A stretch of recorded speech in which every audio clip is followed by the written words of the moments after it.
At its peak, Nokia manufactured one in every 3 mobile phones sold anywhere on Earth. It was not just a phone company, it was the phone company, the most valuable brand in Europe, a Finnish industrial giant that had somehow become the defining force in global telecommunications. Then, within a decade, its mobile division was sold for a fraction of what it had once been worth.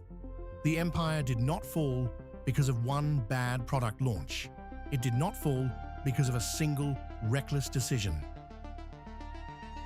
The cracks had been forming long before most people thought to look. Nokia's origins had nothing to do with phones.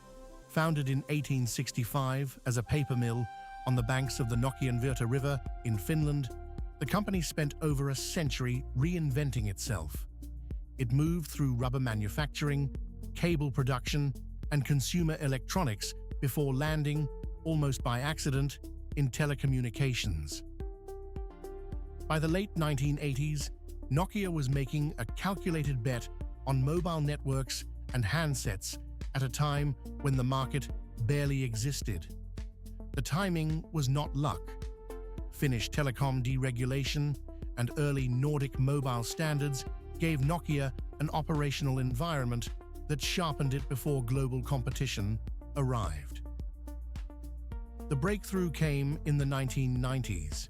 Nokia's GSM handsets were reliable, affordable, and functional. While competitors were still navigating the transition from analog to digital networks, Nokia had built its manufacturing and supply chain around digital from the start. That structural advantage compounded quickly.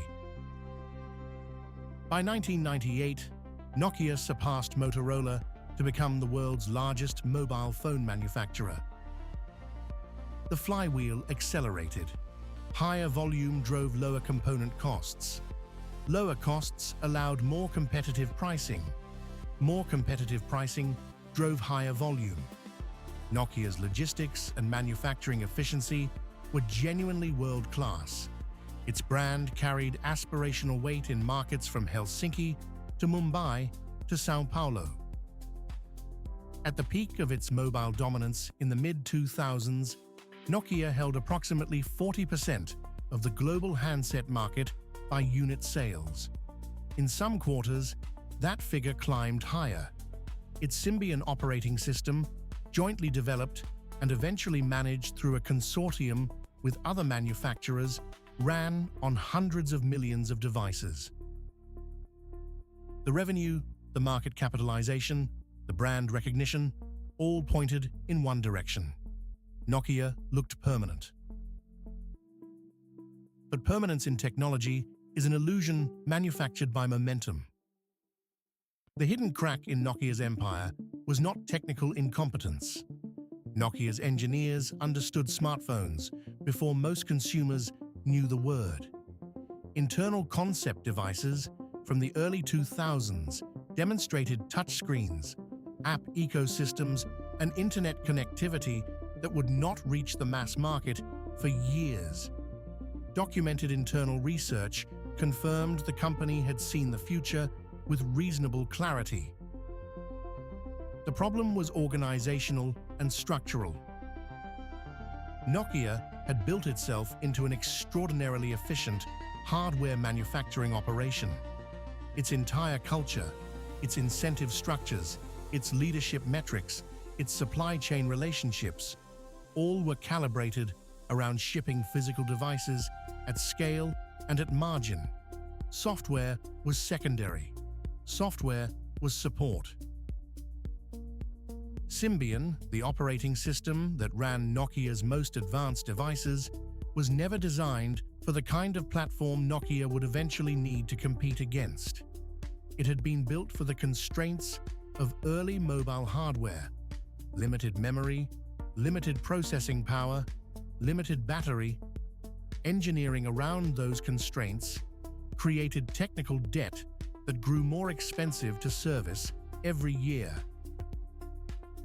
Internal accounts, later documented in academic research and investigative journalism, described a culture in which middle management filtered bad news before it reached senior leadership. Engineers who raised concerns about Symbian's limitations or about the threat posed by emerging platforms sometimes found those concerns deprioritized or softened by the time they reached the executive level. This is not unusual in large, successful organizations. Success creates institutional confidence. Institutional confidence creates friction against disruption signals. In January 2007, Apple announced the iPhone. Nokia's public response was measured. The iPhone was expensive, operated on a single carrier in a single market, had no physical keyboard, and could not be customized by network operators the way Nokia's devices could. On paper, the competitive threat looked manageable.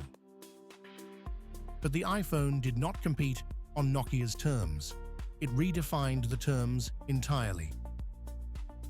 The iPhone was not primarily a phone. It was a software platform with a phone function attached. Apple's App Store, launched in 2008, created an ecosystem that generated value independent of hardware margins. Developers built for iOS. Users stayed for the apps. The hardware justified a price premium that Nokia's commoditizing handset business could not match. Google's Android followed a different path, but arrived at a similar destination. Where Apple captured the premium segment, Android moved rapidly across the mid-range and captured the volume that had been Nokia's structural stronghold. Samsung, HTC, LG, and eventually manufacturers across Asia built competitive hardware on a software platform they did not have to develop themselves. Nokia was now being squeezed from both ends simultaneously. The fatal decisions came in sequence. Nokia attempted to modernize Symbian repeatedly. The upgrades were genuine engineering efforts, but the foundational architecture resisted the transformation needed to compete with iOS or Android as a developer platform. Each iteration arrived late and still fell short of user experience benchmarks that the market had already moved on from. Nokia also developed an alternative platform called MeeGo, a more modern operating system built in partnership with Intel. One device shipped on MeeGo, the N9, released in 2011. Reviewers noted its genuine quality, but by the time it arrived, the strategic decision had already been made to abandon that path. In February 2011, Nokia's newly appointed chief executive Stephen Elop published an internal memo that became public. He described Nokia as standing on a burning platform, surrounded by an ocean, with fires spreading. The memo argued that Nokia's current platforms were not competitive and that the company needed a new strategy with urgency. The chosen strategy was a partnership with Microsoft. Nokia would abandon Symbian and MeeGo as primary platforms and shift its smartphone line to Windows Phone. The logic was not irrational. Windows Phone offered a modern software platform without requiring Nokia to build one from scratch. Microsoft brought ecosystem resources and a brand familiar to enterprise buyers. The partnership included financial support from Microsoft that helped stabilize Nokia's balance sheet during the transition. But the transition cost Nokia something that could not be replaced by financial support: time, market share, and developer confidence. During the years Nokia spent signaling its exit from Symbian and building toward Windows Phone, consumers stopped buying its current devices and waited or switched. Developers reduced investment in Symbian applications. Carrier relationships that had defined Nokia's distribution advantage began to erode as operators aligned inventory around the platforms consumers were actually requesting. Windows Phone never achieved the app ecosystem density or consumer adoption that would have made the bet pay off. It was not for lack of effort. The platform faced a structural challenge. Developers built for the platforms with the largest user bases, and the user bases grew on the platforms that had the most developers. Nokia had entered that cycle late, as a challenger rather than an incumbent. Nokia's mobile revenues declined sharply across 2011 and 2012. Market share that had once touched 40% fell into single digits for smartphones.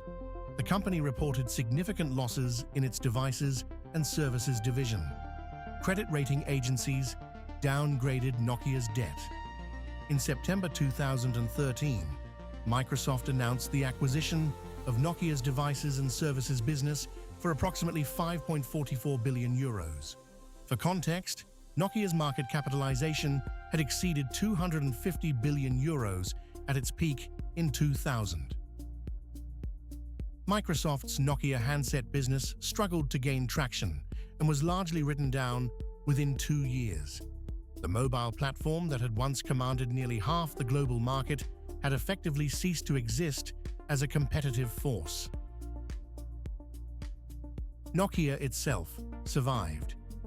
The parent company retained its network infrastructure division, which remained a significant global business supplying telecommunications equipment to carriers worldwide. The Nokia brand was later licensed to other manufacturers for Android devices. Tens of thousands of employees across multiple countries were displaced during the restructuring. Finland's economy, which had become meaningfully dependent on Nokia's scale, absorbed the impact over several years. The precise business mechanism worth understanding here is not that Nokia failed to see the future. The documented evidence suggests many inside the company saw it clearly. The mechanism was this: Nokia's organizational structure and incentive systems were optimized for a competitive environment that was disappearing. When the environment changed, the organization's ability to respond was constrained by everything that had made it successful in the previous era. The shift from hardware value to software platform value required not just new products, but a different kind of company, different metrics, different partnerships, different developer relationships, different risk tolerance. That transformation is structurally difficult for any organization at scale, and Nokia attempted it while simultaneously defending a deteriorating market position. Every empire looks permanent at the top. Nokia's empire looked permanent for longer than most. That may be exactly why the fall was so complete.